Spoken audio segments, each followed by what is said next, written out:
হে ৰাম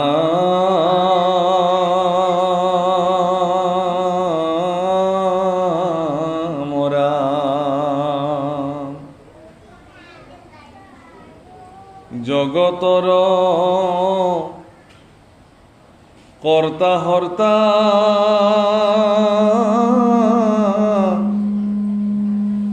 ব্ৰহ্মা মহেশ্বৰ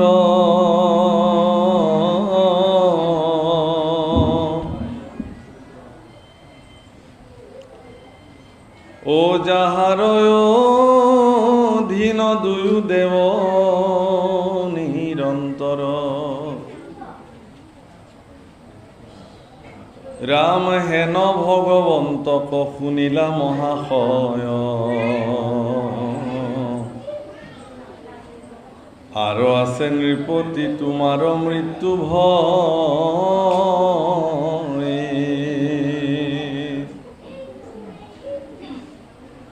আৰু কি মৰিবা তুমি আপুনি কৃতাৰ্থ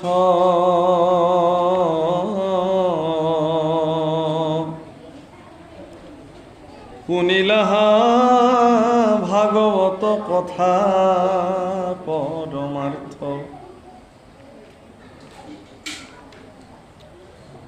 হে ৰাম ৰাম ভৈলা কৌটি জন্মৰ পাতে কচয় চূড়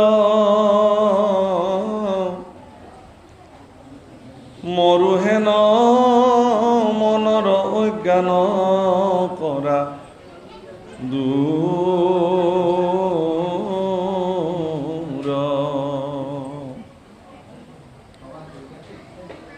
হে ৰাম নাহি জন্ম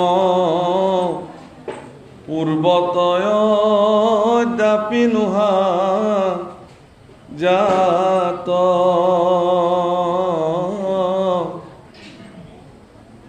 অজৰয় মোৰ তুমি আত্মা সাক্ষাৎ দেহৰে সে ধৰ্ম ইটো জনম মৰণ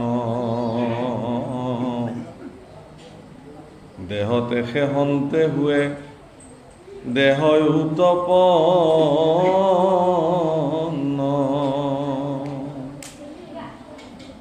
চকুৰ সন্মুখতে নিজৰ পৰম পৰাক্ৰমী পিতৃক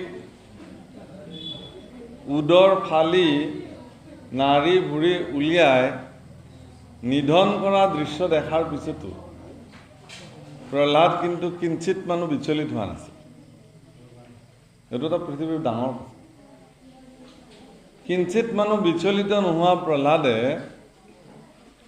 স্থিৰ আৰু স্থিতপ্ৰজ্ঞ হৈ ভগৱন্ত পুৰুষৰ এই লীলা অমৃত দৃষ্টিৰে মন্থন কৰিছে। মন কৰিব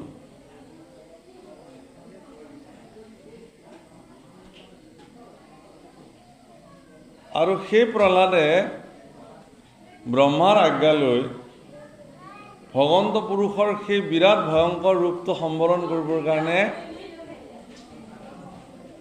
প্ৰাৰ্থনা কৰিবৰ কাৰণে গৈছিলে।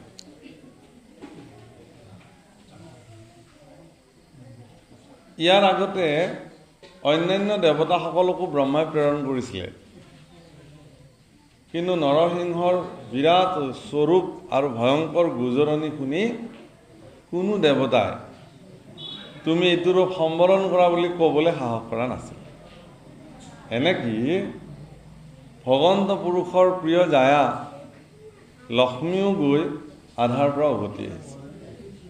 ব্ৰহ্মাৰ বাক্য শুনি লক্ষ্মী দেৱীও প্ৰভু ভগৱন্তক এই ৰূপ সম্বৰণ কৰিবৰ কাৰণে প্ৰাৰ্থনা কৰিবলৈ গৈছে, কিন্তু তেওঁ আধাৰ পৰা উভতি আহিলে।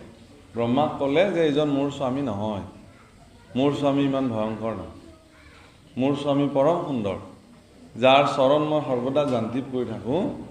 বিশ্ব ব্ৰহ্মাণ্ডত তেওঁতকৈ সুন্দৰ পুৰুষ নায়েই, কিন্তু এইজন দেখোন কি ভয়ংকৰ, গায়ে মুখে একদম ৰক্ত বৈ আছে, একদম ডিঙিত নাড়ীবিলাক মালাৰ নিচিনা মেৰুৱাই লৈছে আৰু চাৰিওফালে হাহাকাৰ কৰি গুজৰি ফুৰি আছে। গতিকে এনেকুৱা এগৰাকী পুৰুষৰ ওচৰলৈকে মই যাব।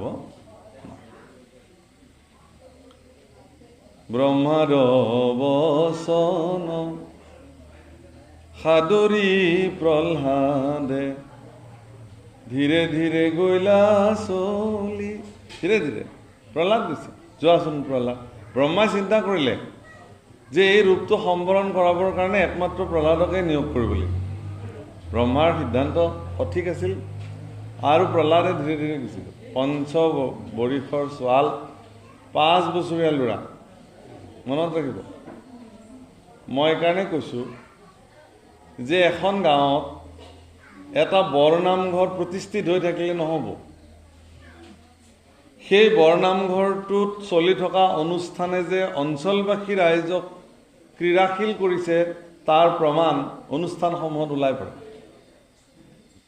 কথাখিনি শুনাত অকণমান কঠোৰ হ'ব পাৰে, তাৰ কাৰণে মই মাৰ্জনা বিচাৰিছোঁ, কিন্তু কথাখিনি এটা সত্য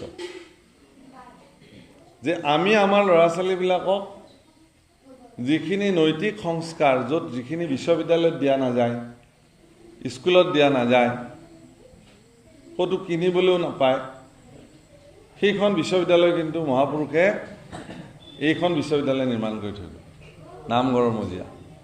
আৰু ইয়াত যিটো শিক্ষা দিয়া হয় এইটো পৃথিৱীৰ কোনো বিশ্ববিদ্যালয়ত দিয়া নাই। ইয়াত মহামানৱীয় প্ৰমূল্যবোধৰ শিক্ষা, এগৰাকী মানুহ হিচাপে অন্য ইতৰ প্ৰাণীৰ লগত যে তেওঁৰ পাৰ্থক্য আছে, সেই পাৰ্থক্যটো এইখন বিশ্ববিদ্যালয়ৰ মজিয়াত এই শিক্ষা দিয়া হয়। তো সেই প্ৰহ্লাদক ঈশ্বৰ পুৰুষে কৈছিলে যে মোৰ এই ভয়ংকৰ স্বৰূপ দেখি কোনো দেৱতা মোৰ ওচৰলৈকে অহা নাই। স্বয়ং লক্ষ্মীও উভতি গৈছে। হে প্ৰহ্লাদ, মোৰ এই ভয়ংকৰ মূৰ্তিটো দেখি তোমাৰ ভয় লগা নাই নেকি? প্ৰহ্লাদে ইয়াৰ উত্তৰত কি বুলি কৈছে? তজু ইটো ভয়ংকৰ ৰূপ দেখি তাতো মোৰ ডৰ নাই, বিষয় সংসাৰৰ ৰূপ দেখি তাতে ধাতু। তোমাৰ এই স্বৰূপটো দেখি মই বিচলিত হোৱা নাই, মোৰ ভয় হোৱা নাই।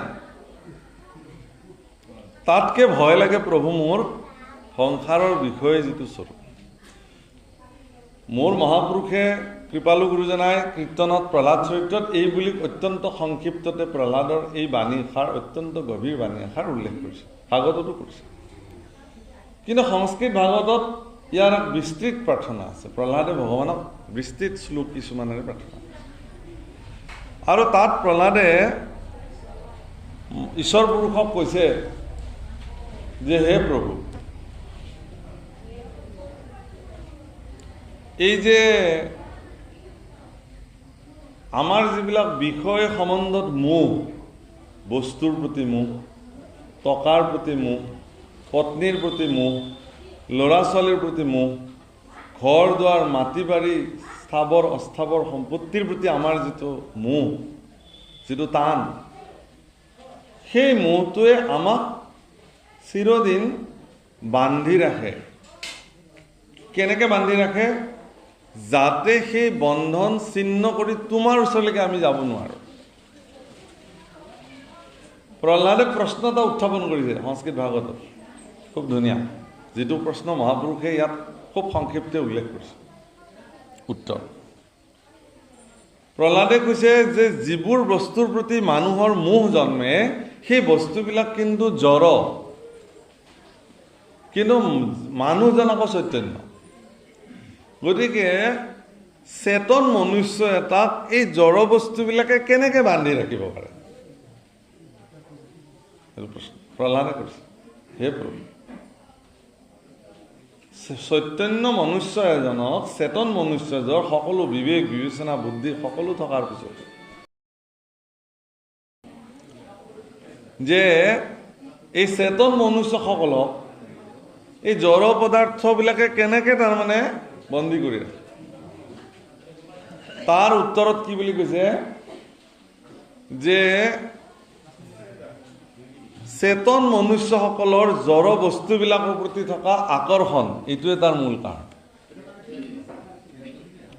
সেই আকৰ্ষণৰ কাৰণে আমিবিলাকে বন্দী হৈ থাকোঁ। ঈশ্বৰ পুৰুষে সিদ্ধান্ত দিছে, প্ৰহ্লাদে এই সিদ্ধান্ত ভগৱানৰ আগত অৰ্পণ কৰিছে যে প্ৰভু তুমি মোক এই বিষয় বাসনা সুখৰ প্ৰতি আমাৰ যিটো আকৰ্ষণ সেই আকৰ্ষণটো বন্ধ কৰা। ভগৱানে কৈছে কিয়? কৈছে যদি এই বৈষয়িক জগতৰ প্ৰতি আকৰ্ষিত হৈ থাকোঁ তেতিয়াহ'লে তোমাৰ প্ৰতি যিটো আকৰ্ষণ সেইটো নোহোৱা হৈ যাব। তোমাৰ প্ৰতি যদি আকৰ্ষণ থাকিব লাগে তেতিয়াহ'লে এইটো নোহোৱা হৈ যাব লাগিব। যিকোনো এটা চলিব, হয় এইটো হয় এইটো। এই কথাখিনি মই এইকাৰণে কৈছোঁ যে আগতে এটা শব্দ কৈছিলোঁ যে হয় সেইটো চলিব, নহয় এইটো চলিব। এইটো বৈষয়িক বাৰ্তালাপ আপোনালোকৰ মাজত যিটো এতিয়া হ'ব, মানে অনুষ্ঠানবিলাকত দেখা যায় যে গণ্ডগোলটো আহে য'ত চাহ খায় তাৰ পৰা, য'ত অন্নৰ ব্যৱস্থা চলি আছে তাৰ পৰা। তাৰমানে আধ্যাত্মিক কথাখিনি শুনিবলৈ আহিও তাত আমি এনেধৰণে বিষয় কথাবিলাকৰ লগত জড়িত হৈ পৰোঁ যে যাৰ কাৰণে সেই বস্তুটো মুখ্য হৈ পৰে আৰু যিটো মূল অনুষ্ঠান। সেইকাৰণে আজি যিটো এটা সংক্ষিপ্ত অধ্যায় এটা আপোনালোকৰ কাৰণে মই মুকলি কৰিছোঁ, আৰু বৰ বেছি 1-1.5 ঘণ্টা সময়হে আপোনালোকৰ মাজত মই থাকিম ইয়াত। গতিকে এই 1-1.5 ঘণ্টাৰ ভিতৰত এটা অত্যন্ত গুৰুত্বপূৰ্ণ অধ্যায় আপোনাৰ খবৰ কাৰণে হুছেইন চুবুৰীৰ সমস্ত বাপসকল আহক। বহুকাল বছৰ আগতেই মই ইয়াত এদিন আহিছিলোঁ। আমাৰ আন্ধেৰিঘাটৰ আমাৰ দেৱেন ডেকা প্ৰভু আহিছিলে, আমাৰ দুৰ্নীৰ ৰাজেন ডেকা প্ৰভু আহিছিলে, এইসকল আহিছিলে। আৰু মই আহি তেতিয়া ৰাস্তা ঘাট বৰ এটা ভাল নাছিলে, ক'ৰবাৰ পথাৰে পথাৰে সমান কৰি চিধা কৰি আমি আহি ওলাইছোঁ। আৰু যি নহয় মন পৰে।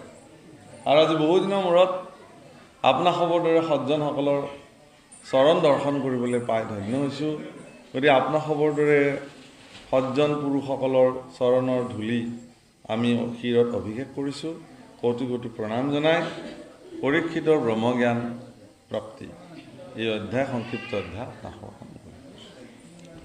প্ৰভুসকল। ভাগৱত শাস্ত্ৰ মোৰ মহাপুৰুষ কৃপালু গুৰু শ্ৰীমন্ত শংকৰদেৱ গুৰুজনাই অৱনিশি চাৰি বেদ বিচাৰি বেকত কৰো হৰিনাম, দিনে ৰাতি বেদ আদি বিশ্লেষণ কৰি হৰিনাম ধৰ্মকে শ্ৰেষ্ঠ মাৰ্গ বুলি তেওঁ আমাক দেখুৱাই থৈ গ'ল। ভাৰতবৰ্ষৰ সনাতন পৰম্পৰাত আৰু অনেক তেনেকুৱা মাৰ্গ আছে, জপ তপ যজ্ঞ দান ইত্যাদি অনেক। মহাপুৰুষে সমগ্ৰ ভাৰতবৰ্ষ ভ্ৰমণ কৰি তীৰ্থস্থানসমূহলৈ গৈ আধ্যাত্মিক পণ্ডিতসকলৰ লগত আলোচনা বিলোচনা কৰি নিজেও দিনে ৰাতি শাস্ত্ৰসমূহ মন্থন কৰি মহাপুৰুষে দেখিছিল যে কলি যুগৰ মলমতী মনুষ্যসকলৰ কাৰণে আটাইতকৈ সহজভাৱে ভগৱানক পাব পৰা এটা ৰাস্তা আছে। সেইটো হ'ল সকলো বাদ দি ভগৱানৰ চৰণত আত্মসমৰ্পণ কৰি তাৰাৰ দুখানি অভয় চৰণতে আশ্ৰয় গ্ৰহণ কৰি শৰণাপন্ন হৈ তেওঁৰে নিৰ্গুণময় গুণনামসমূহ শ্ৰৱণ কীৰ্তনৰ দ্বাৰা ভগৱত প্ৰাপ্তি হ'ব পাৰি। আৰু এই কথা অত্যন্ত সন্ধালনিকৈ তাৰাই প্ৰান্তীয় ভাষালৈ অনুবাদ কৰা ভাগৱত শাস্ত্ৰত ইয়াৰ বৰ্ণন কৰি গৈছে, সন্ধালনিকৈ কৰিছে অত্যন্ত নিখুঁতভাৱে। আৰু আহি আহি ভাগৱতৰ ১২ স্কন্ধৰ শেষৰ ফালে মহামুনি শুকদেৱৰ শ্ৰীমুখে চক্ৰৱৰ্তী ৰাজন মহাৰাজ পৰীক্ষিতক কোৱাৰ চলেৰে আপনা খবৰ দৰে মোৰ দৰে পৰীক্ষিত সকললৈকে এই বাৰ্তা প্ৰেৰণ কৰিছে, নহয়নে বা? কি বুলি ক'লে? জগতৰ হৰ্তা কৰ্তা ব্ৰহ্ম মহেশ্বৰ যাহাৰ অধীন দুয়ো দেৱ নিৰন্তৰ, হেন ভগৱন্তক শুনিলা মহাশয় আৰু আছে নৃপতি তোমাৰো মৃত্যু হয়। আমি যে বিষয় বিষয় বুলি কৈ থাকোঁ, এইবিলাক বিষয় সুখ, আমিবিলাক বিষয়ী মানুহ, এইখন বিষয় সংসাৰ, এই বিষয় মানে কি? এই বিষয় মানে চাৰিটা বস্তুৰ সমষ্টি। এটা হ'ল আহাৰ, 2 নম্বৰটো হ'ল নিদ্ৰা, 3 নম্বৰটো হ'ল কাম মানে ভয় আচলতে, 4 নম্বৰটো কাম বা মৈথুন। আৰু এইকেইটা জীৱৰ স্বাভাৱিক প্ৰক্ৰিয়া, অকল মনুষ্য বুলি নহয়, কুকুৰ, শিয়াল, চৰাই চিৰিকটি, হাতী, ঘোঁৰা যি কওক, এওঁলোকৰ লগত এই কথা বস্তু মানুহৰ একো পাৰ্থক্য নাই, একেই চবৰে। আহাৰৰ কাৰণে সকলো জীৱই দিনে ৰাতি সংগ্ৰাম কৰি আছে, মানুহেও কৰি আছে। খাব লাগে, খাওঁ পিও মজ কৰোঁ, খোৱাৰ নামতে জীৱন। আৰু যিমান কৰে দুহাত উজাৰি আজৰি আজৰি। আপুনি ভাবি চাবচোন, বেলেগ কামেই নাই। ৰাতিপুৱা শুই উঠিলোঁ, এই খোৱাৰ যোগাৰে কৰিব লাগিল, দুপৰীয়া হ'ল আকৌ খোৱাৰ যোগাৰে কৰিব লাগিল, গধূলি হ'ল আকৌ খাবই লাগিল কিবা এটা, ৰাতি আকৌ খাবই লাগিল, শুই থাকিলে, আকৌ ৰাতিপুৱা উঠিহে একে কাম, কি খাব লাগিল, বনাব লাগিল। যেন খোৱাটোৱেই আমাৰ জীৱনৰ একমাত্ৰ কৰ্ম, বিষয়সকলৰে কাম। সেইকাৰণে দাৰ্শনিক পণ্ডিতসকলে কৈছে যে আমি খাবৰ কাৰণে জীয়াই থাকিব নালাগে, জীয়াবৰ কাৰণে কিবা অলপ খাব লাগে। কিন্তু দুৰ্ভাগ্য কথাটো হ'ল কি, এনেকুৱা দাৰ্শনিক পণ্ডিতে কৈ যোৱাৰ পিছতো ভাৰতবৰ্ষৰ অধিকাংশ মানুহে, পৃথিৱীৰ অধিকাংশ মানুহে কেৱল খাবলেই জীয়াই আছে পৃথিৱী, বেলেগ কথা তেওঁলোকে নাভাবে। তাৰমানে এইটো বিষয়ৰ প্ৰথমটো চৰ্ত। গতিকে আমিবিলাকে কেৱল আমাৰ মুখ্য চিন্তাটো ক'ত থাকে? খাদ্যতেই থাকে। তাৰমানে এইটো আৰু অস্বাভাৱিক নহয়, বিষয়ৰ প্ৰথমটো স্তৰ, প্ৰথমটো বস্তু আহাৰ। কণী ফুটি ওলা প্ৰথম ওলায়ে মুখ মেলে আৰু খাব লাগে। গৰ্ভস্থ সন্তানটো প্ৰথম ভূমিষ্ঠ হৈয়ে উৱা উৱাকে কান্দে, মাকে যেতিয়া গাখীৰ দিব তেতিয়া ঠাণ্ডা। মানে জীৱৰ এইটো এটা স্বাভাৱিক প্ৰক্ৰিয়া, বিষয়। নিদ্ৰা, টোপনি, ভয়। ভয় হ'ল কি? মৃত্যু ভয়, বেলেগ ভয় নাই। মৰিব নোখোজে, নমৰাকে আমি থাকিব খোজোঁ। অন্য জীৱবিলাকে জানে নে নাজানে নাজানো, কিন্তু মানুহে দৃঢ়তাৰে জানে যে এদিন মৰিবই লাগিব। চবেই জানে যে জন্মিছোঁ যেতিয়া এদিন মৰিবই লাগিব, কিন্তু তথাপিও মৃত্যু ভয়ে আমাক দিনে দিনে খেদি থাকে। তেনেকুৱা মৃত্যু ভয় পৰীক্ষিতকো খেদি ফুৰিছিল। 7 দিনৰ ভিতৰত তোমাক তক্ষকে দংশন কৰিব। এনেকুৱা মৃত্যু ভয়ত ভয়াৰ্ত মহাৰাজ পৰীক্ষিতক মৃত্যু ভয়ৰ পৰা মুক্ত কৰিবৰ কাৰণে মহাৰাজ পৰীক্ষিতৰ সন্মুখত পৰম প্ৰভাৱশালী পাৰমাৰ্থিক তত্ত্ব সন্মিলিত গুৰু, সামৰ্থ্য গুৰু মহামুনি শুকদেৱে তেওঁক ভাগৱত কথা প্ৰদান কৰিছে। আৰু কৈ শেষত মহাৰাজ পৰীক্ষিতক কৈছে যে হে ৰাজন পৰীক্ষিত, ব্ৰহ্মা শিৱৰ নিচিনা জগতৰ হৰ্তা কৰ্তা এইসকল দেৱতাও যাৰ অধীন, সেইজন ভগৱন্তকে তুমি শুনিলা, ইয়াৰ পিছতো তোমাৰ মৃত্যু ভয় আছে নেকি? এইটো এটা পৰীক্ষিতলে গুৰুদেৱ শুকৰ প্ৰশ্ন। আচলতে এই প্ৰশ্নটো কেৱল পৰীক্ষিতলে নহয়, ভাগৱত শ্ৰৱণ কৰোঁতা সকলোৰ প্ৰতি এইটো প্ৰশ্ন। ইয়াত ভগৱানক শুনা বুলি কৈছে, তাৰমানে ভাগৱত শাস্ত্ৰকেই স্বয়ং ভগৱানৰ স্বৰূপ বুলি কৈছে। ভাগৱত শুনা মানে ভগৱানক শুনা। যে তুমি হেনয় ভগৱন্তক শুনিলা মহাশয়, আৰু আছে নৃপতি তোমাৰো মৃত্যু ভয়, ইয়াৰ পিছতো তোমাৰ মৃত্যু ভয় আছেনে? পৰীক্ষালব্ধ দৃষ্টিৰে সোধা এটি বিশেষ প্ৰশ্ন ঈশ্বৰ প্ৰতি। মৰো হেন মনৰ অজ্ঞান কৰা দূৰ। তোমাৰ মনত থকা যিটো অজ্ঞানতা যে মই মৰিম, এই অজ্ঞানতাটো তুমি দূৰ কৰা। মৃত্যু ভয়ত তুমি ভয়াৰ্ত হৈ থকা তোমাৰ যিটো অজ্ঞানতা, সেইটো কিন্তু তুমি দূৰ কৰিব লাগিব। যদি দূৰ নকৰা, তেতিয়াহ'লে তোমাৰ ভাগৱত শ্ৰৱণ কৰাৰ কোনো সাৰ্থক নহ'ব। সেইকাৰণে কৈছে যে ভাগৱত শ্ৰৱণ কৰিলে কি হয়, যিটো পৰীক্ষিতৰ জীৱনত প্ৰভাৱ হৈছে কি শতকৌটি জন্মৰ যিমান মহাপাপ সমস্ত পাপৰ পৰা তেওঁ মুক্ত হ'ল। তুমিতো ভাগৱত শুনিলা, তোমাৰ শতকৌটি জন্মৰ মহাপাপ দূৰ হৈ গ'ল। গতিকে তোমাৰ মনত থকা যিটো অজ্ঞানতা, মৃত্যুৰ প্ৰতি ভয়ৰ যিটো অজ্ঞানতা, সেইটো তুমি দূৰ কৰি দিয়া, কাৰণ তুমিতো ভাগৱত শুনিলা।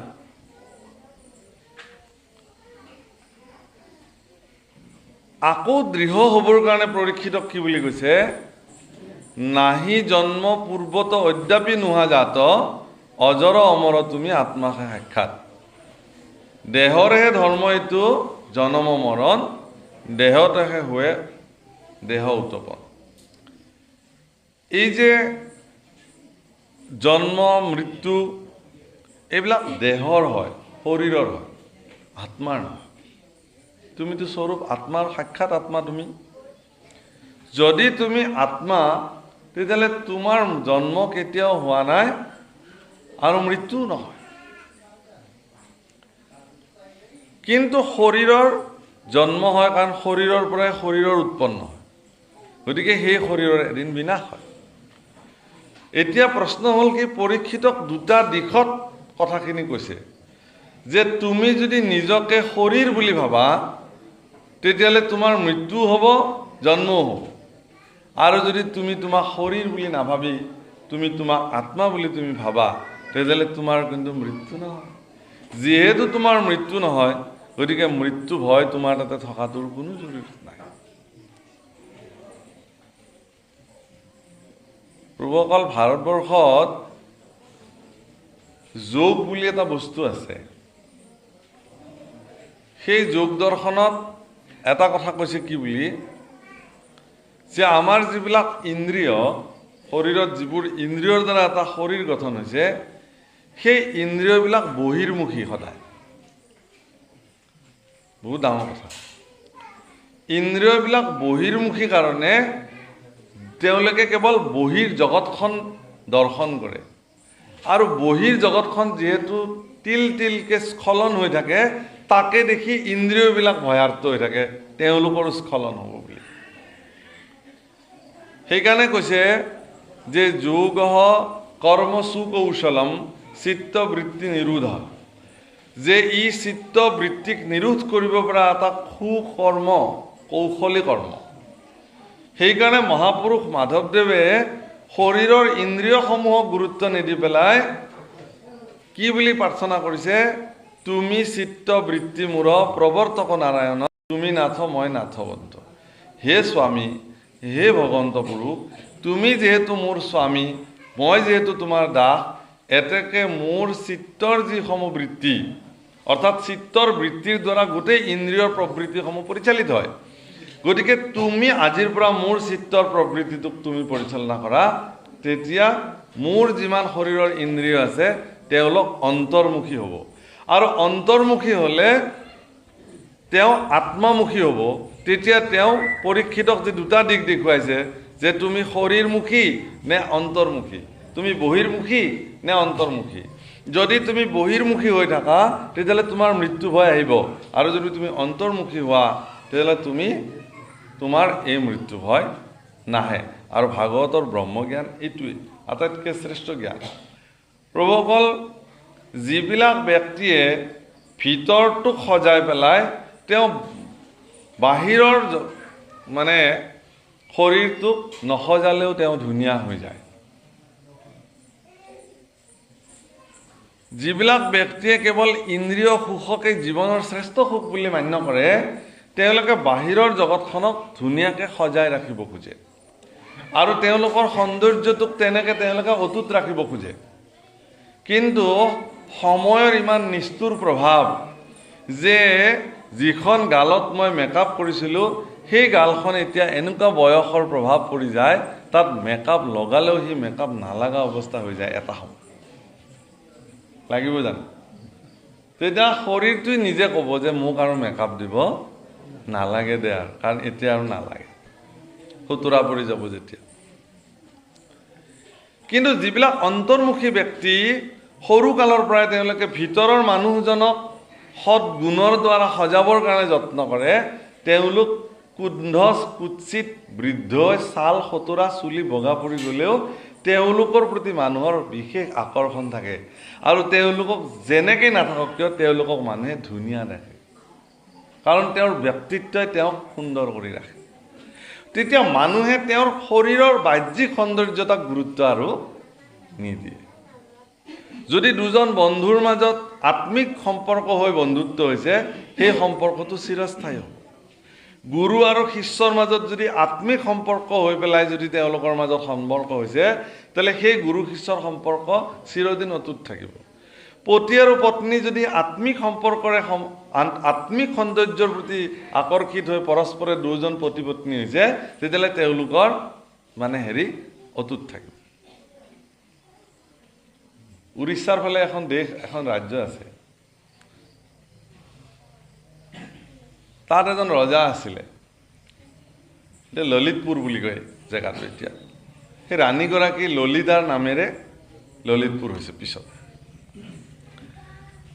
এজন ৰজা আছিল তেওঁৰ ললিতা বুলি এগৰাকী পত্নী আছিল চাৰিগৰাকীমান পত্নী তাৰ ভিতৰত জ্যেষ্ঠগৰাকীৰ নাম ললিতা ললিতা ইমান সৌন্দৰ্য আছিল ধুনীয়া আছিল যে মহাৰাজে তেওঁৰ লগতেই দিনে ৰাতি কটাইছিল কিন্তু এদিন হঠাৎ দেখা গ'ল যে পৰমা সুন্দৰী ললিতাৰ শৰীৰৰ চামৰাত বগা বেমাৰে দেখা দিলে কুষ্ঠ ৰোগে তেওঁক দেখা দিলে আৰু সেই কুষ্ঠ ৰোগৰ ফলত তেওঁৰ শৰীৰত পোক হ'বলৈ আৰম্ভ কৰিলে আৰু ৰজাই চৌহদৰ পৰা নিলগত এটা জুপুৰি ঘৰ সাজি ৰাণীক তাতে ৰাখি থলে যিদিনাখনৰ পৰাই তেওঁৰ শৰীৰত ৰোগটো দেখা দিছে সিদিনাখনৰ পৰা ৰজাই আৰু তেওঁ সাক্ষাৎ কৰা নাই যিজন ৰজাই ললিতাৰ ৰূপ আৰু গুণত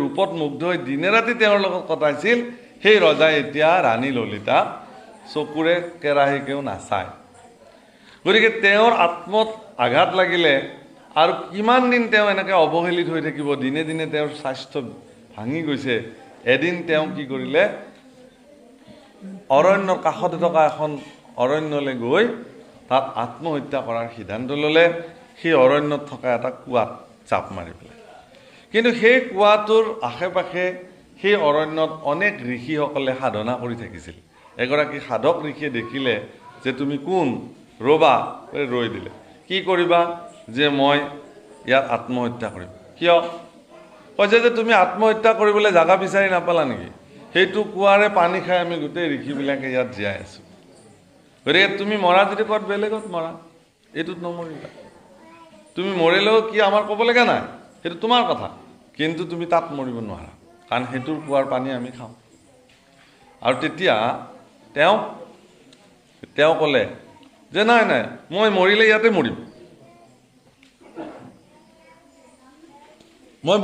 মৰিম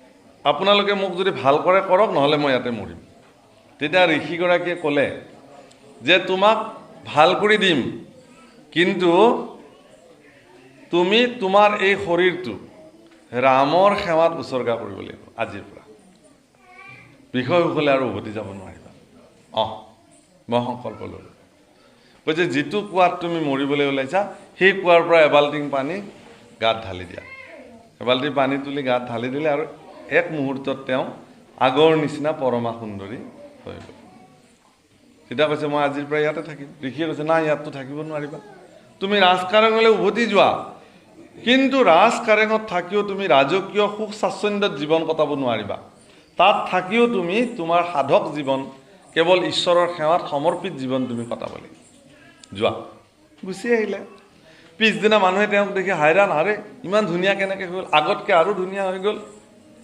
তেতিয়া ৰজাই আকৌ তেওঁৰ ওচৰলৈ আহিলে আহা ৰাণী তোমাক মই ৰাজকাৰেঙলৈ লৈ যাম তেতিয়া ৰাণী ললিতাই মহাৰাজক ক'লে যে আপুনি কোন বোলে মই তোমাৰ স্বামী মইতো আপোনাক চিনি নাপাওঁ কাৰণ আগৰ ললিতাজন মৰি থাকিলে এজনী বেলেগ ললিতা হ'লোঁ মই এতিয়া আপোনাৰ মোৰ সৌন্দৰ্যৰ প্ৰতিহে আপুনি আকৰ্ষিত আছিলে এই কথা প্ৰমাণিত হ'ল গতিকে সেই সৌন্দৰ্যত যেতিয়া বিকৃতি হ'ল আপুনি মোক এৰিলে গতিকে মই যাৰ কৃপাত, প্ৰভুৰ কৃপাত মোৰ আকৌ আগৰ সৌন্দৰ্য উভতি আহিছে, এই সৌন্দৰ্য, এই শৰীৰ মই ভগৱানৰ সেৱাত আজিৰ পৰা উৎসৰ্গা কৰিছোঁ। মই সন্ন্যাসিনী হৈছোঁ, তুমি মোৰ ওচৰলৈকে আৰু আহিব নোৱাৰে। তে ৰজাই ক'লে এইটো কেনেকৈ সম্ভৱ হ'ল? তেওঁ আদ্যপান্ত বিৱৰি ক'লে। ৰজাই ক'লে ঠিক আছে, মোৰো চকু খোল খালে, আজিৰ পৰা ময়ো এই ৰাজ্যভাৰ সকলো পৰিত্যাগ কৰিলোঁ আৰু ময়ো আজিৰ পৰা সন্ন্যাস ল'লোঁ বুলি দুয়োগৰাকী আহি বনত সন্ন্যাস ধাৰণ কৰিছিল। তাৰমানে কি, বাহ্যিক সৌন্দৰ্যতাৰ প্ৰতি আকৰ্ষিত হৈ যদি কিবা সম্বন্ধ হয়, সেই সম্বন্ধৰ স্থায়িত্ব নাথাকে। কিন্তু কাৰোবাৰ ব্যক্তিত্বৰ প্ৰতি যদি আকৰ্ষিত হয়, কোনোবাই যদি ব্যক্তিত্বৰ মাজত সম্বন্ধ ঘটিছে, সেই সম্বন্ধ স্থিৰস্থায়ী হয়। সেয়া লাগে পতি পত্নী হওক, সেয়া লাগে পিতৃপুত্ৰ হওক, সেয়া লাগে গুৰু শিষ্য হওক, সেয়া লাগে সখী বান্ধৱ হওক, যোনে। তে সেইকাৰণে ভাগৱত শাস্ত্ৰত ব্ৰহ্মজ্ঞান প্ৰদান কৰিবলৈ গৈ এই কথা নিশ্চিতকৈ প্ৰদান কৰি কৈছে যে তুমি দুটা দৃষ্টিৰে তুমি চাব পাৰা। এটা হ'ল তোমাৰ আত্মিক দৃষ্টি, এটা হ'ল তোমাৰ শৰীৰৰ দৃষ্টি। হে ৰাজন পৰীক্ষিত, যদি তুমি ভাগৱত শ্ৰৱণ কৰিলাই, কৃষ্ণ শুনিলাই, তেতিয়াহ'লে মই ভাবোঁ তুমি অন্তৰ্মুখী দৃষ্টি ল'ব লাগে আৰু তোমাৰ যিটো দেহৰ যিটো চৰিত্ৰ মৃত্যু, এই ভয়ৰ পৰা তুমি নিজক পৰিত্ৰাণ কৰা। হে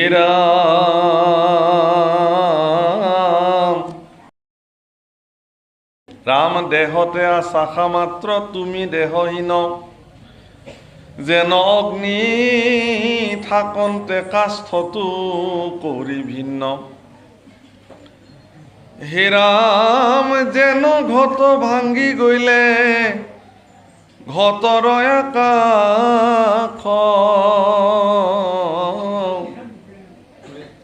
আকাশতে লীন হৈ নাহি তাৰ নাশ। কি কৈছে? প্ৰত্যেকডাল কাঠতে অগ্নি সন্নিৱিষ্ট হৈ থাকে, কিন্তু সেই অগ্নি আমি নেদেখোঁ। কিন্তু সেই কাঠডাল যদি কেনেবাকৈ অগ্নিৰ সংস্পৰ্শলৈ আহিলে, তাৰ ভিতৰত থকা অগ্নিটো প্ৰকট হৈ উঠে। এটা ঘটত যেতিয়া পানী থৈ দিয়া থাকে, সেই পানীৰ ঘটটোত পানীত আকাশৰ প্ৰতিবিম্ব হয় আৰু তাত আকাশখন দেখিবলৈ পোৱা যায়। কিন্তু ঘটটো ভাঙি দিয়াৰ লগে লগে য'ৰ আকাশটোতে আৰু বিলীন হৈ যায়, ঘটটোত থকা আকাশখন ভাঙি নাযায়। ঠিক তদ্ৰূপ এই শৰীৰটোতো পৰমাত্মা আহি ইয়াত বিৰাজমান কৰি থাকে, তেওঁ দেহীহে, দেহ নহয়। দেহতেহে থাকোঁ কিন্তু দেহহীন। মই দেহতেই থাকোঁ কিন্তু মই দেহহীন। আত্মাৰ স্বৰূপ এইটো। তেওঁ নিৰ্বিকাৰ হৈ থাকে। নামঘোষাত মাধৱপুৰুষে লিখিছে, নিৰঞ্জন নিৰাকাৰ নিৰ্বিকাৰ নিৰাময় সদানন্দ চিদানন্দ পুৰুষ পৰমানন্দ, ভজু তোৱা পদ কমলত ধৰি হৰিয়ে। আমি গাওঁ, তুমি নিৰাকাৰ, তুমি নিৰ্বিকাৰ।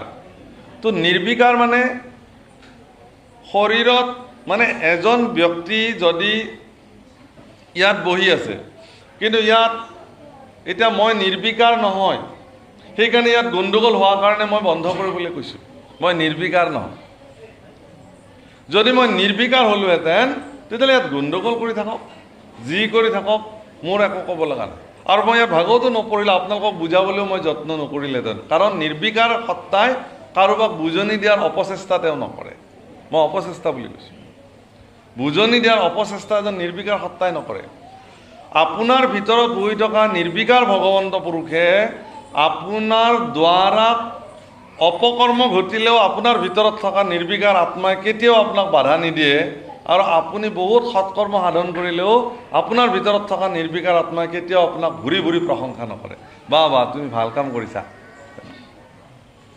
বা এইটো নকৰিবা, তুমি বেয়া কৰ্ম নকয়। এইটোৱে আত্মাৰ প্ৰকৃত স্বৰূপ। তেওঁ নিৰ্বিকাৰ, শৰীৰতে আছে কিন্তু দেহহীন।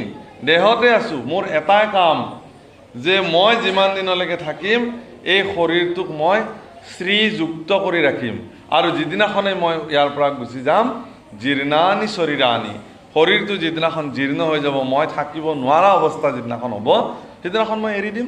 সেইদিনাখন লগে লগে ই শ্ৰীহীন হৈ যাব। জড় হৈ যাব, যাক আমি মৃত বুলি কওঁ। তে এতিয়া সেই কথাটোকে কৈছে যে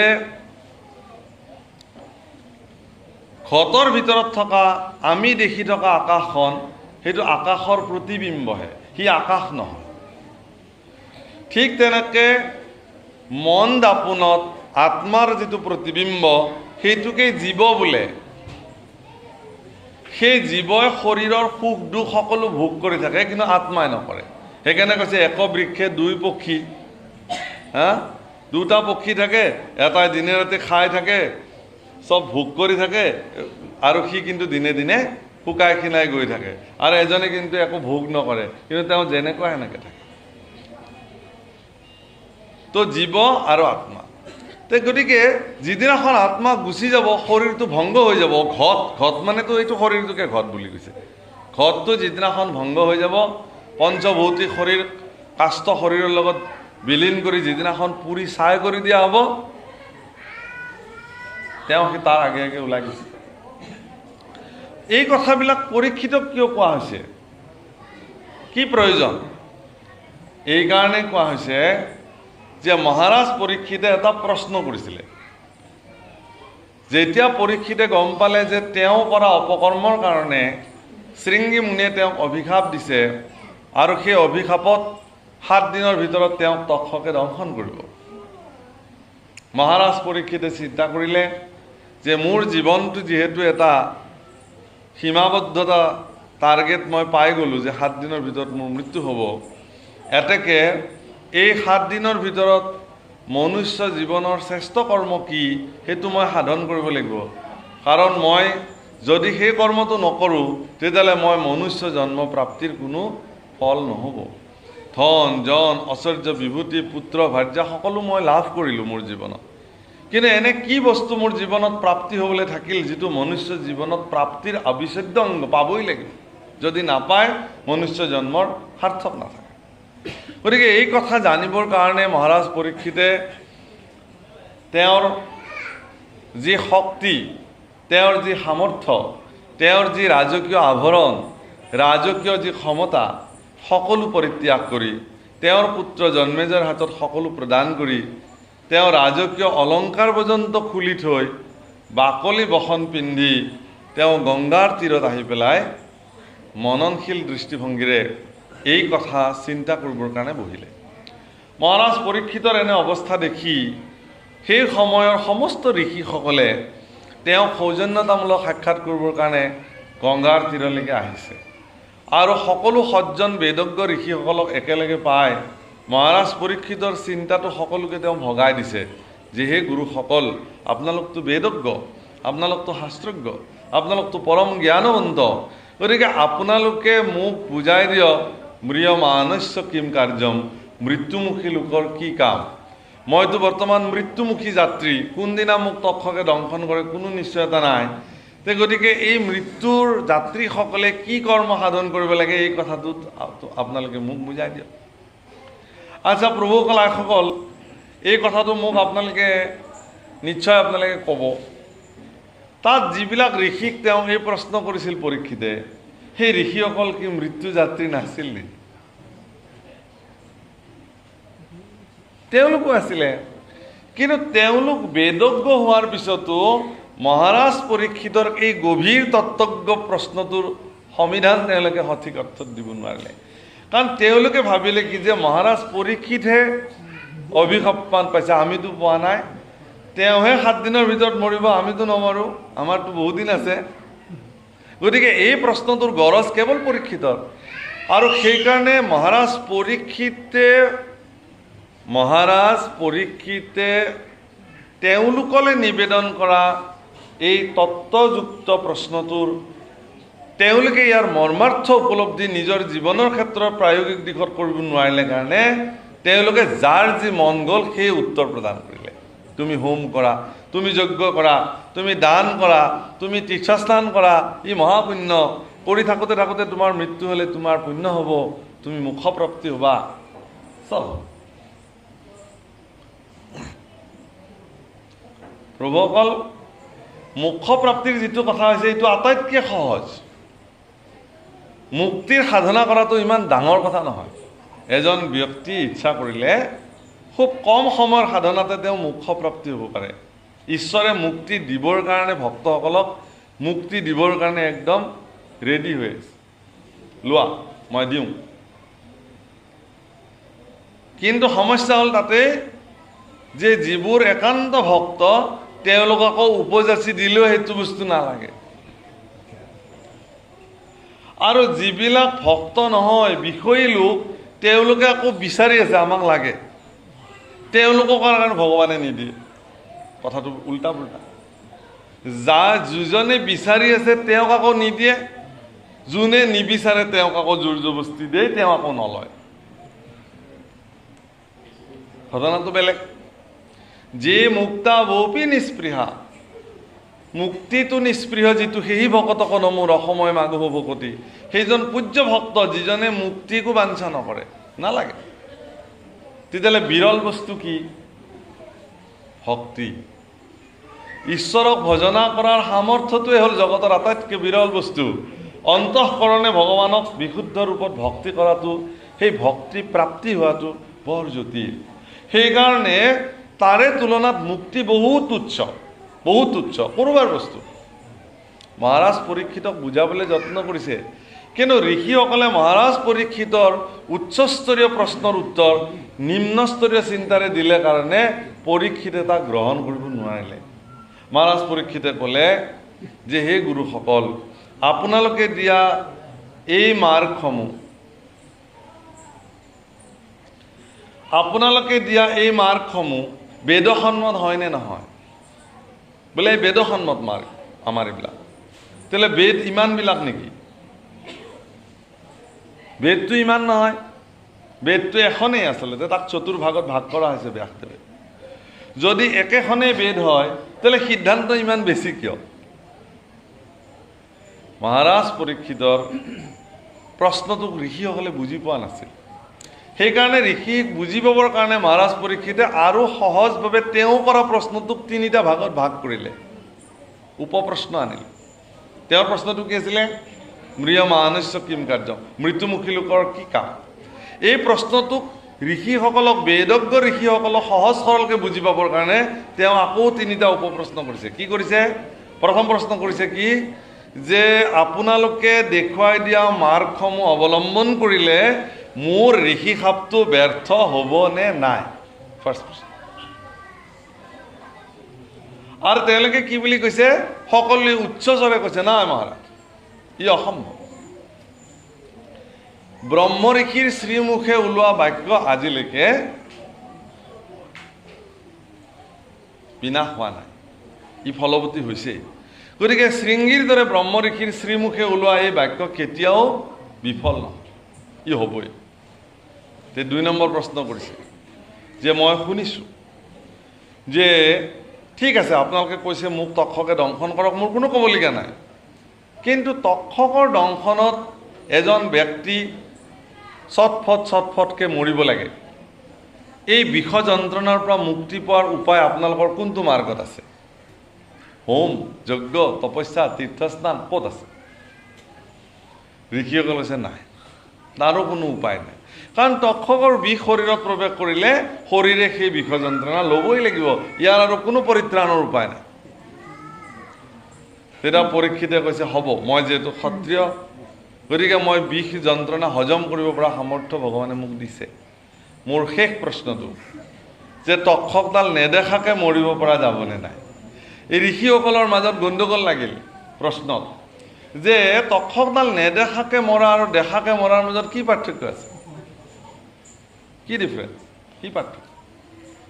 আৰু তেতিয়া মহাৰাজ পৰীক্ষিতে কৈছে যে হে গুৰুসকল, মই একো নাজানো শাস্ত্ৰ কথা, কিন্তু মই এটা কথা শুনিছিলোঁ যে মহাৰাজ ভৰত সমস্ত ৰাজ্যভাৰ পৰিত্যাগ কৰি যেতিয়া বনলৈ গমন কৰিছিল সন্ন্যাস ল'বৰ কাৰণে, সেই ভৰতৰো এটা হৰিণৰ মায়াত আবদ্ধ হৈ যিজন ভৰতে পৰাক্ৰমী বিশাল সাম্ৰাজ্য পৰিত্যাগ কৰিব পাৰিছিল, পত্নী পুত্ৰ সকলো পৰিত্যাগ কৰি বনলৈ যাব পাৰিছিল, সেই ভৰতে কিন্তু সাধাৰণ হৰিণৰ পোৱালি এটাৰ মুহৰ পৰা নিজক পৰিত্ৰাণ কৰিব নোৱাৰিলে, যাৰ কাৰণে মৃত্যু সময়ত সেই হৰিণটোক কোনে মই মৰিলে হৰিণটোক কোনে ঘাঁহ খুৱাব, মই মৰিলে হৰিণটোক কোনে নিৰাপত্তা দিব, বাঘে খাব, কুকুৰে খাব, তাৰ মঙহ ছিঙি ছিঙি বাঘে খাব মই নহ'লে, এনেকুৱা বিৰাট মায়াত মোহত আবদ্ধ হৈ ভৰতে প্ৰাণ ত্যাগ কৰিছিল, যাৰ ফলত তেওঁৰ মানস পথত কেৱল হৰিণটো হৈ থাকিল কাৰণে পৰৱৰ্তী জন্ম তেওঁৰ হৰিণ প্ৰাপ্ত হৈছিল। গতিকে সেই ঋষিসকল, বেদজ্ঞ ঋষিসকল, ময়ো যদি মৃত্যুৰ সময়ত এডাল সাপ দেখি দেখি মৰোঁ, তেতিয়াহ'লে মোৰ ইয়াৰ পিছৰ জন্মটোত এখন মোৰ সৰ্পজনী প্ৰাপ্ত হ'ব। তেতিয়া মই আকৌ 84 নৰক যি সেইটো পৰিক্ৰমা মই আৰু কৰিব লাগিব, কাৰণ মনুষ্য মৃত্যুৰ দুৱাৰ। হে প্ৰভুসকল, আপোনালোকে জানে, আমাৰ সকলোৱে এই কথা বুজি পায় যে প্ৰবৃত্তি আৰু নিবৃত্তি দুটা মাৰ্গ আছে, আগম আৰু নিগম। মহাপুৰুষ কৃপালু শ্ৰীমন্ত শংকৰদেৱ গুৰুজনাই শাস্ত্ৰ মন্থন কৰি আমাক নিগম শাস্ত্ৰৰ শ্ৰেষ্ঠ কল্পতৰু শাস্ত্ৰ, ভাগৱত শাস্ত্ৰৰ মাধ্যমেৰে নিগম পন্থা এটা আমাক দিলে। আৰু এই নিগম পন্থাটোৰ মূল উদ্দেশ্য হ'ল কি? এইবাৰ গ'লে আৰু আহিব যাতে নালাগে। যদি পুনঃ আকৌ আহিয়ে থাকিব লাগে, তেতিয়াহ'লেতো আগম মাৰ্গ হ'ব, প্ৰবৃত্তি মাৰ্গ হ'ব, যিটো কোনো সাধনাই নহয়। মহাৰাজ পৰীক্ষিতৰ এনে গুৰুতত্ব চিন্তা দেখি তাত ঋষিসকলৰ মাজত উপস্থিত থকা পৰম সামৰ্থ্য গুৰু মহামুনি শুকদেৱে জানিছিল যে মই ইমান দিনে বিচাৰি থকা পাত্ৰটো মই পাই গ'লোঁ। কাৰণ মই পিতৃৰ শ্ৰীমুখে কলিৰ সন্ধ্যাত মই যি ভাগৱত তত্ত্ব শ্ৰৱণ কৰিছিলোঁ, সেই ভাগৱত তত্ত্ব মই কাৰোবাক প্ৰদান কৰিব লাগিব। ইমান দিনে মই এই পাত্ৰটো বিচাৰি আছিলোঁ, আৰু সেই পাত্ৰটো আজি মোৰ উপলব্ধ হৈছে। গতিকে এই সুবিধা মই এৰিব নোৱাৰোঁ বুলি তৎক্ষণাৎ অৱধূত শিৰোমণি মহামুনি শুকদেৱ থিয় হৈছিল আৰু পৰীক্ষিতক কৈছিল, হে মহাৰাজ পৰীক্ষিত, তোমাৰ প্ৰশ্নৰ উত্তৰ দিবৰ কাৰণে মই প্ৰস্তুত। কওক গুৰুদেৱ, ম্ৰিয়মাণস্য কিম কাৰ্যম। তেতিয়া কৈছিল, তুমি নামৰ সাধনা কৰিব লাগিব, শ্ৰৱণ কীৰ্তন কৰিব লাগিব, বাছ এইখিনি। এইখিনি শ্ৰৱণ কীৰ্তন কৰিলে মোৰ ঋষি সাপ ব্যৰ্থ হ'ব? বোলে ঋষি সাপ ব্যৰ্থ নহয়, ঋষি সাপ হ'বই। বোলে বিষ যন্ত্ৰণাৰ পৰা মুক্ত হ'ম নে নহয়? যদি তোমাক দংশন কৰে, মহাৰাজ পৰীক্ষিত সাৱধান, শুনক আপোনালোকে, এই অধ্যায়টোৰ লগত এই কথাটোৰ সম্বন্ধ আছে, মই সেইকাৰণে ইমান দূৰলৈ গুচি গ'লো। যদি তোমাক দংশন কৰে, তেতিয়াহ'লে তুমি বিষ যন্ত্ৰণা পাবা, কিন্তু তোমাৰ শৰীৰটোক যদি দংশন কৰে, তেতিয়াহ'লে তুমি কিন্তু বিষ যন্ত্ৰণা নোপোৱা। বুজি পালানে এতিয়া কথাটো? যে যদি তুমি বহিৰ্মুখী চিন্তাত থাকা, তেতিয়াহ'লে তোমাৰ মৃত্যু ভয়ে তোমাক চুব, আৰু যদি তুমি অন্তৰ্মুখী চিন্তাত থাকা, তেতিয়াহ'লে তুমি মৰো হেন মনৰ অজ্ঞান মল কৰা তুমি দূৰ কৰিব লাগিব। তেতিয়াহ'লে মই তক্ষকডাল নেদেখাকে মৰিব পাৰিম নে নোৱাৰিম? তোমাৰ শৰীৰটোক যদি তক্ষকে দংশন কৰে, আৰু সেই দংশন কৰিবলগীয়া সময়ৰ আগে যদি তুমি তোমাৰ শৰীৰৰ পৰা তোমাক পৃথক কৰিব পাৰা, তেতিয়াহ'লে তুমি এই দৃশ্য নেদেখা, কাৰণ তোমাৰ লগতো তোমাৰ শৰীৰৰ সম্বন্ধ নাথাকিবই। তেতিয়া তক্ষকে আহি কেৱল তোমাৰ জড় শৰীৰটোক দংশন কৰিব, আৰু তোমাৰ জড় শৰীৰটো ভস্ম হৈ যাব। তেওঁ তোমাৰ পুত্ৰৰ কৰ্ম সাধন কৰিব। পুত্ৰই যেনেকৈ পিতৃৰ শৱদেহ পঞ্চভূতত দাহ কৰি বিলীন কৰিব লাগে, সেই কৰ্ম তেওঁ সাধন কৰিব, তোমাৰ কল্যাণ হ'ব। তাৰমানে গুৰুদেৱ, মই বেলেগ আৰু মোৰ শৰীৰটো বেলেগ নেকি? এৰা, সেইটোৱে মূল কথা। তুমি বেলেগ, তোমাৰ শৰীৰটো বেলেগ। প্ৰথম স্কন্ধৰ পৰা দ্বাদশ পৰ্যন্তে কহিলা ৰাজাত মহা মুনীন্দ্ৰ মহন্তে। প্ৰথম স্কন্ধৰ পৰা দ্বাদশ পৰ্যন্তে কহিলা ৰাজাত মহামুনীন্দ্ৰ মহন্তে, পৰম মুনীন্দ্ৰ মহন্ত মহামুনি শুকদেৱে প্ৰথম স্কন্ধৰ পৰা দ্বাদশ পৰ্যন্ত মহাৰাজ পৰীক্ষিতক এইখিনি কথাকে কৈছিলে, তুমি বেলেগ, তোমাৰ শৰীৰটো বেলেগ। আৰু আহি সেই একেটা সূত্ৰতে আকৌ লাগিছে ব্ৰহ্মজ্ঞান দিবলৈ গৈ, হে পৰীক্ষিত, তুমি এতিয়া তোমাৰ চিন্তাত আছা নে তুমি তোমাৰ শৰীৰটোৰ চিন্তাত আছা? মই ভাবোঁ তুমি যিহেতু ভাগৱত শ্ৰৱণ কৰি শেষ কৰিলা, ভগৱন্তক শুনিলা, এতিয়া তুমি তোমাৰ চিন্তা শৰীৰত আবদ্ধ হৈ থাকিব নালাগে, আত্মাত এই চিন্তনটো সন্নিৱিষ্ট হ'ব লাগে, তেতিয়া তোমাৰ জীৱন ধন্য হ'ব। বাপসকল আইসকল, এইটোৱে হ'ল জগতৰ শ্ৰেষ্ঠ মাৰ্গ। আমিবিলাকে কেৱল শৰণ ল'ব লাগে। এই শৰণ লোৱা প্ৰক্ৰিয়াটো আজিৰ তাৰিখত এটা কেৱল আনুষ্ঠানিক প্ৰক্ৰিয়াত সীমাবদ্ধ হৈ গৈছে। কথাটো অলপ অপ্ৰিয়। মই এগৰাকী সত্ৰাধিকাৰ, মই নিজেও শৰণ দিওঁ, ভজন দিওঁ। গতিকে আমাৰ মুখেৰে এনেকুৱা কথা ওলাব নালাগে, বেয়া লাগে সমাজত। কিন্তু মোৰ জীৱনত মই যিটো বাস্তৱ অভিজ্ঞতাৰে যিটো দেখি আছোঁ, সেইটোকে মই আপোনালোকৰ আগত আজি নিৰ্ভীকভাৱে অকপট চিত্তে প্ৰকাশ কৰিছোঁ। কি যে শৰণটো কেৱল এটা আনুষ্ঠানিক পৰ্যায়তে শেষ হৈ গৈছে। ইয়াৰ যিটো আধ্যাত্মিক বা আভ্যন্তৰিক যিটো তত্ত্ব, সেই তত্ত্বটো বহু শৰণীয়া লোকে এনেকুৱা কাৰণত মহাপুৰুষ শংকৰদেৱে সমগ্ৰ ভাৰতবৰ্ষৰ সেই সময়ৰ সমসাময়িক মহাপুৰুষসকলক চেলেঞ্জ কৰি, মই চেলেঞ্জ শব্দটো কৈছোঁ, প্ৰত্যাহ্বান, কোনো মহাপুৰুষে ভাৰতবৰ্ষত শৰণৰ প্ৰৱৰ্তন কৰা নাই।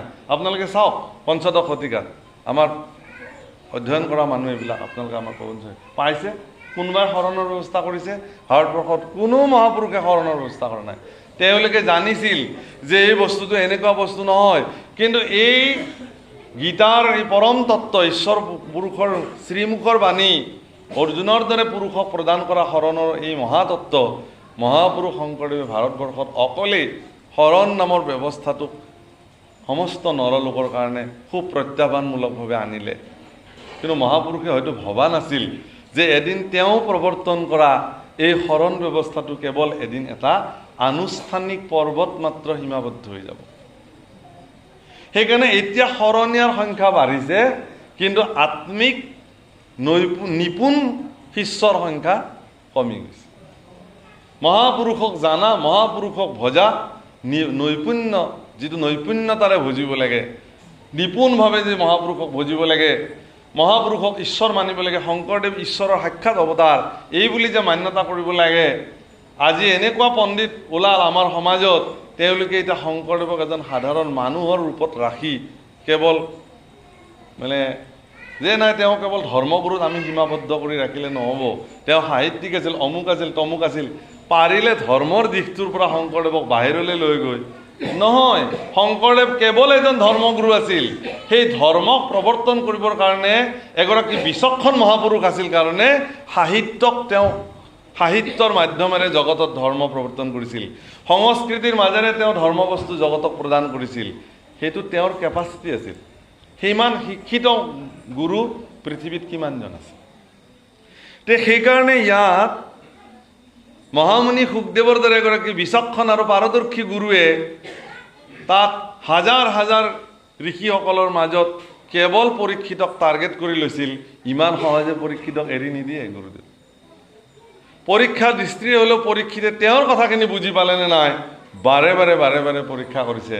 আৰু এজন গুৰুৰ এইটো পবিত্ৰ কৰ্তব্য, তেওঁ শৰণ দিয়া শিষ্যজনে প্ৰকৃতাৰ্থত তেওঁ প্ৰদান কৰা শৰণৰ তাৎপৰ্য তেওঁ বুজি পালেনে নাই, উপলব্ধি কৰিলেনে নাই, সেইখিনি কথা তেওঁ তেওঁৰ জীৱনত প্ৰয়োগ কৰিব পাৰিবনে নাই, সেই নৈতিক কথাখিনিৰ ওপৰত সূক্ষ্ম দৃষ্টিভংগী ৰখাজনে পাৰদৰ্শী গুৰু, আৰু সেয়া গুৰু শুকদেৱ নিজে। গতিকে তেওঁ এই কথা কৈছে। সেইকাৰণে ইয়াত কৈছে যে আচলতে এইবিলাক ঘট এটা ভাঙি গ'লে আকাশখনো ভাঙি যায় এনে নহয়।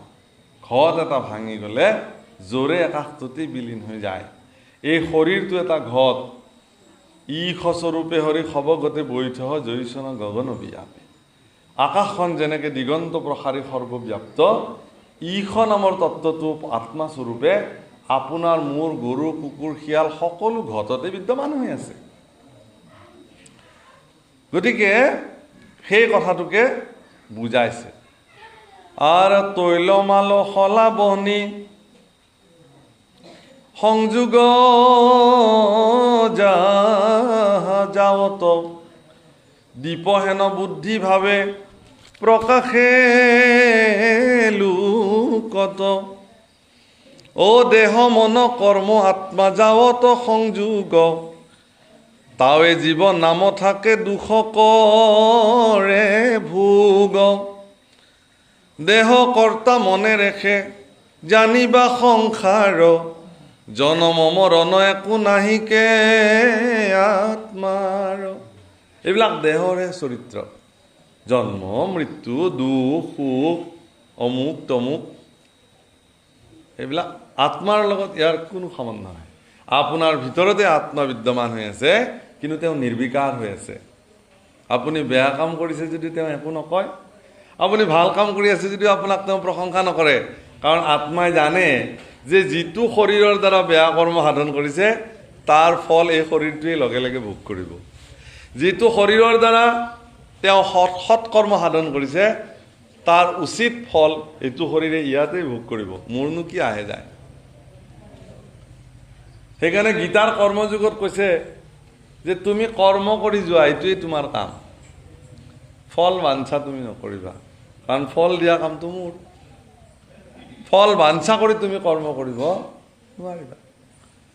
जो जैसा कर्म करेगा उसको वैसा ही फल देगा भगवान, ये है गीता का ज्ञान। এইটো কবিৰ দাসে লিখি থৈ গৈছে তেওঁৰ বাণী।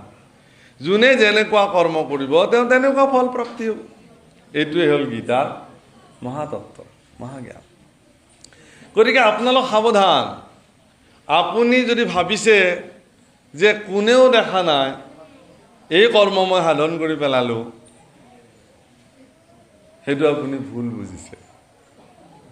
আপোনাৰ ভিতৰত চৈতন্য স্বৰূপে থকা আত্মা, নিৰ্বিকাৰ আত্মাই আপুনি কৰা অপকৰ্মৰ প্ৰধান সাক্ষী ৰূপে বহি আছে। সেইকাৰণে তাকে বুজাবৰ কাৰণে মহাপুৰুষ মাধৱদেৱে ক'লে কি বুলি, তুমি মোক ভান্দিবা মই তোমাক ভান্দিম, চৈধ্যয় সাক্ষীকো ভান্দিব কেন পায়।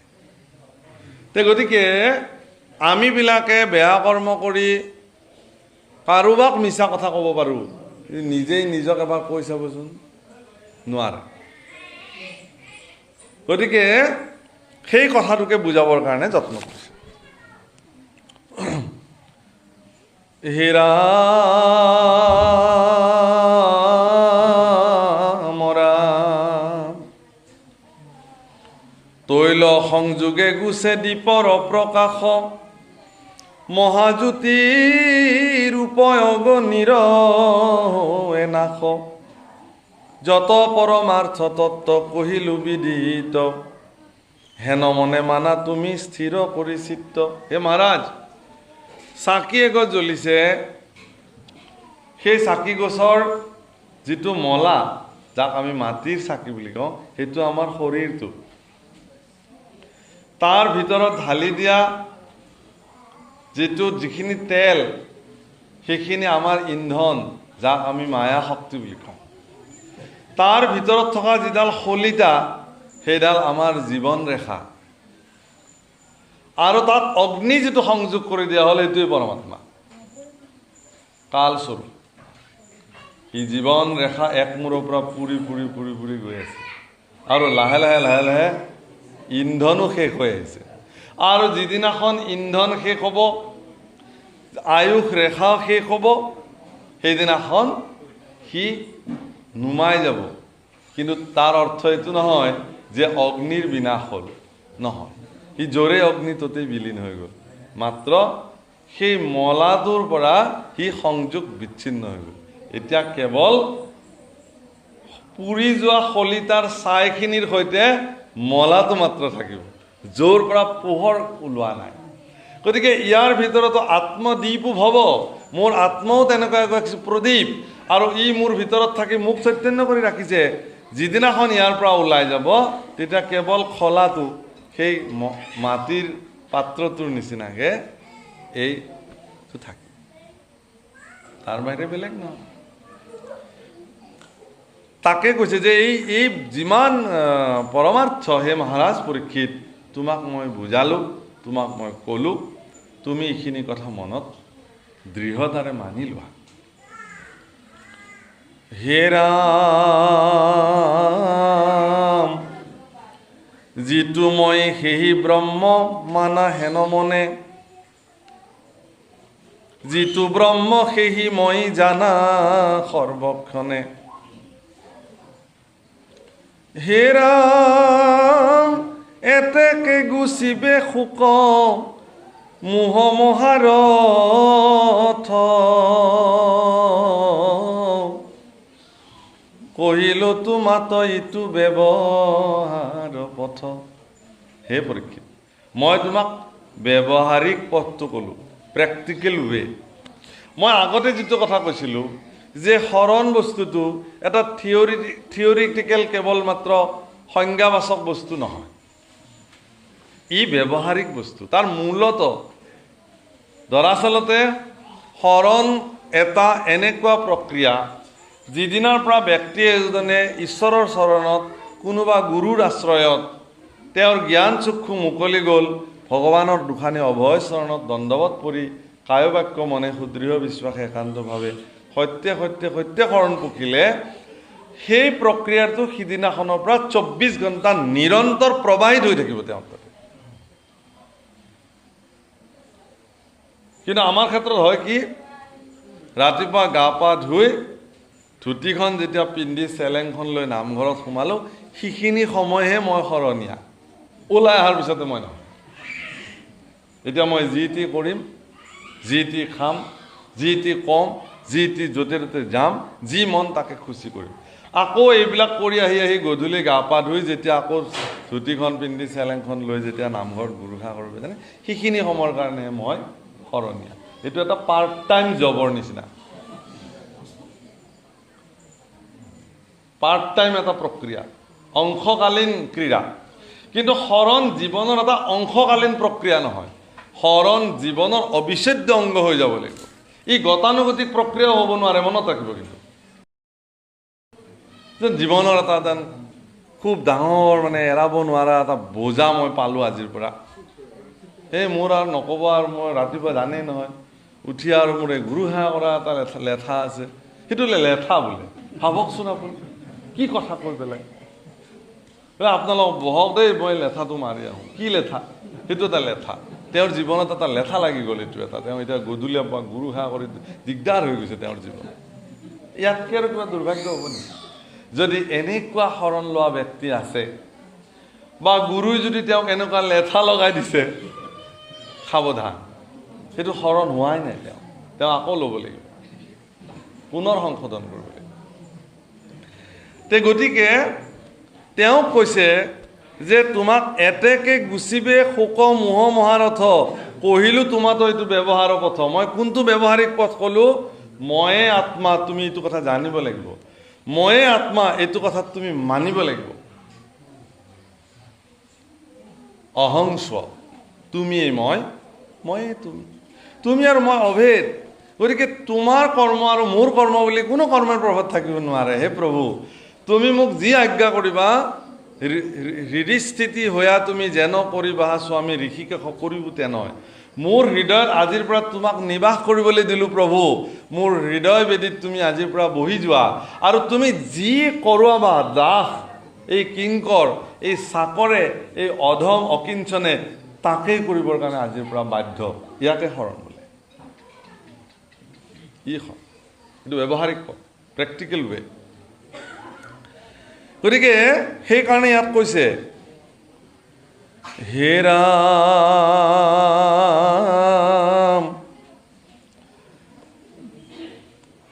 এতেকে নালাগে কহি আছো বিদ্যমান, অন্তকালে ভকতি মিলাইবে মহাজ্ঞান।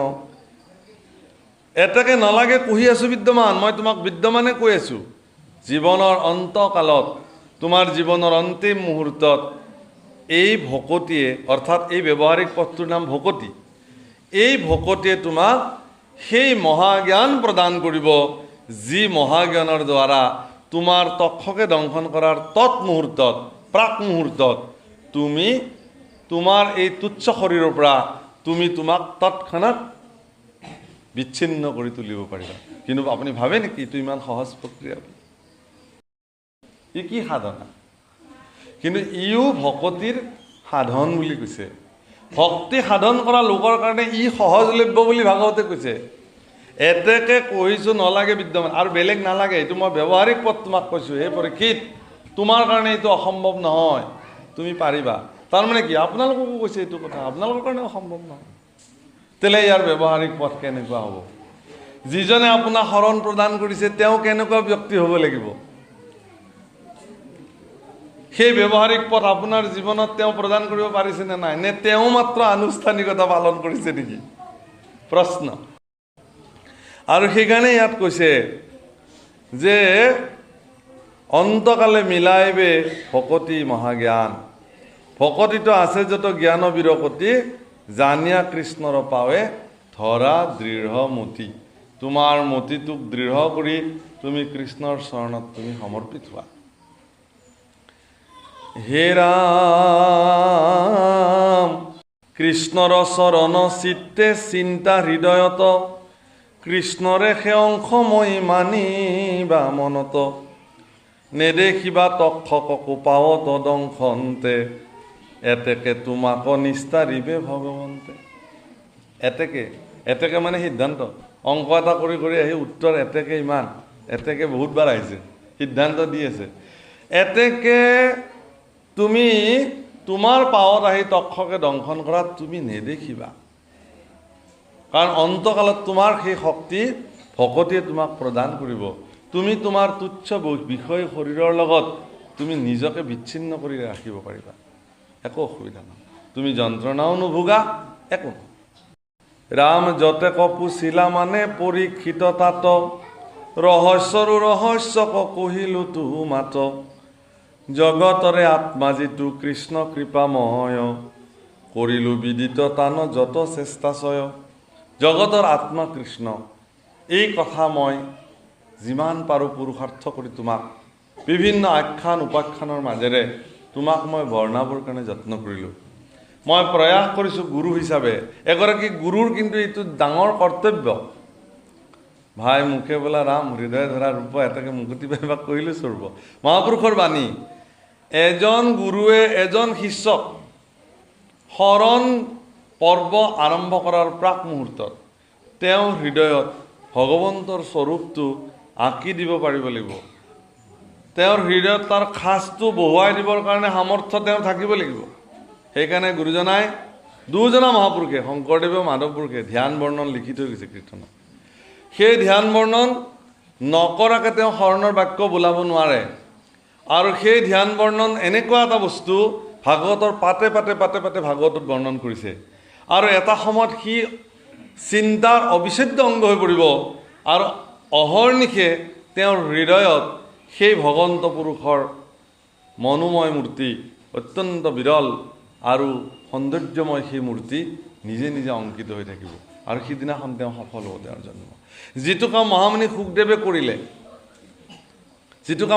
কৰিলে, আৰু পৰীক্ষিতক এই কথাটো বৰ্ণন কৰিছে। হে ৰাম তোমাৰ কি শোকমোহ গুচিল নিশ্চয়, আউৰ কি উপজয় মনে মোহ মৃত্যু ভয়। ঈশ্বৰক চিনিলা জানিলা আপোনাক, বাপ পৰীক্ষিত মোক কয়ো দৃঢ় বাক। আৰু বুজিবাক যদি আছে বা প্ৰবন্ধ, বোলা পুনৰূপী তেবে কহোঁ বাৰহ স্কন্ধ। গুৰুদেৱ শুকৰ এইটো শ্ৰেষ্ঠ পৰীক্ষা আৰু শেষ পৰীক্ষা। আৰু ইয়াৰ পিছত পৰীক্ষিতক একো কথা সোধা নাই যে তুমি যদি বুজি পোৱা নাই তেতিয়াহ'লে মই আৰু 12 স্কন্ধ তোমাক প্ৰথমৰ পৰা কওঁ, তোমাৰ সুখ মোহ মৃত্যু ভয় গ'ল নে নাই। যদি যোৱা নাই, যদি বুজি পোৱা নাই, মই আকৌ কওঁ তোমাক, কাৰণ মোৰ দায়িত্ব, মই তোমাক ক'বই লাগিব, কাৰণ তুমি মোৰ শিষ্য। সেইকাৰণে কৈছে যে নজানে শাস্ত্ৰৰ নয় যেহি আহে তাকে কয়, চেদিবাক নপাৰে সংশয়। গুৰু বোলাই তথাপিতো ফুৰয় লোকৰ মাজে, মান্য শতকাৰ খুজি লয়। গতিকে তেওঁলোকে শাস্ত্ৰৰ নয় নাজানে, অন্ন নাজানে। সেইকাৰণে মহাপুৰুষ শংকৰদেৱে তীৰ্থ ভ্ৰমণ কালত আতাপুৰুষসকলক অনেক উদাহৰণ দিছে। নদীৰ পাৰে পাৰে থকা গছবিলাক য'ত চৰাই বিষ্ঠা ত্যাগ কৰি মাৰি মাৰি পেলাইছে, এইবিলাক কিয় হ'ল? এই গছডালৰ দুখ কি প্ৰভু? বোলে সেই গছডাল গুৰু আছিল আগৰ জন্মত, আৰু এই চৰাইবিলাক তেওঁৰ শিষ্য আছিল। নিজেও তৰিব নোৱাৰিলে আৰু শিষ্যসকলকো তৰাব নোৱাৰিলে। গতিকে এইবাৰ তেওঁ বৃক্ষ হৈ আহিছে। শিষ্যই বোলে এবাৰ যদি এজন গুৰুক ধৰে, তেওঁ যেতিয়ালৈকে মুক্তি নহয় তেতিয়ালৈকে তেওঁক কেতিয়াও নেৰে, কেতিয়াও নেৰে, ধৰিবই, দিবই লাগিব, তেওঁ সেই ৰাস্তা দেখুৱাবই লাগিব। গতিকে এইবাৰ আহি পেলাই আকৌ বহিছে চৰাই নাজানে অজ্ঞানী বিষ্ঠা ত্যাগ কৰিছে আৰু সেই বিষ্ঠাৰ ফলত তেওঁৰ মৃত্যু হৈছে সেই গছ কাটি নাও বনাইছে তাত শামুক হৈ হৈ সেই নাৱত লাগি আছে তাকো দৃশ্য মহাপুৰুষে গুৰুচৰিত্ৰত এইবিলাক বৰ্ণন হৈছে ধুনীয়াকৈ যে এই শিষ্যবিলাকে এতিয়া এই কাঠচোতাত আকৌ আহি শামুক হৈ ধৰিছে এৰা নাই কিয় এৰিব গুৰু মানিছিল গতিকে তেওঁ ৰাস্তা দেখুৱাবলৈ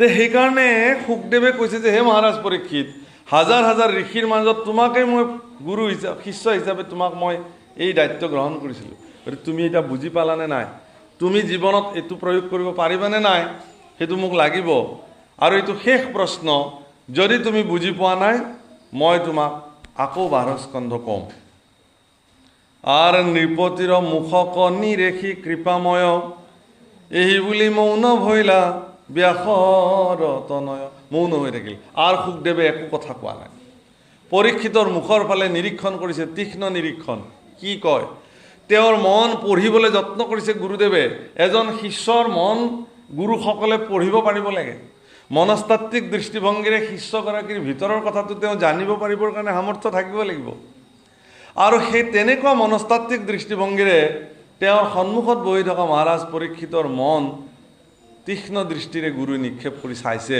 যে ইয়াৰ উত্তৰ কি দিব এতিয়া আৰু তাতেই নিৰ্ভৰ কৰিব তেওঁৰ সামৰ্থ্যতা সঁচা অৰ্থত তেওঁ এই 12 স্কন্ধ ভাগত কৈ তেওঁৰ শিষ্য পৰীক্ষিতক প্ৰকৃত স্থানত ব্যৱহাৰিক পথলৈ নিব পাৰিলেনে নাই সেইকাৰণে চাই আছে আৰু মৌন হৈ গৈছে একো কোৱা নাই ইয়াৰ পিছত আৰু শুকদেৱে একোৱেই কোৱা নাই মাত্ৰ পৰীক্ষিতে এটা প্ৰাৰ্থনা কৰে সেই প্ৰাৰ্থনাটোৰ আশীৰ্বাদ দিছে তথাস্তু বুলি এহি হৌক বুলি গুচি গৈছে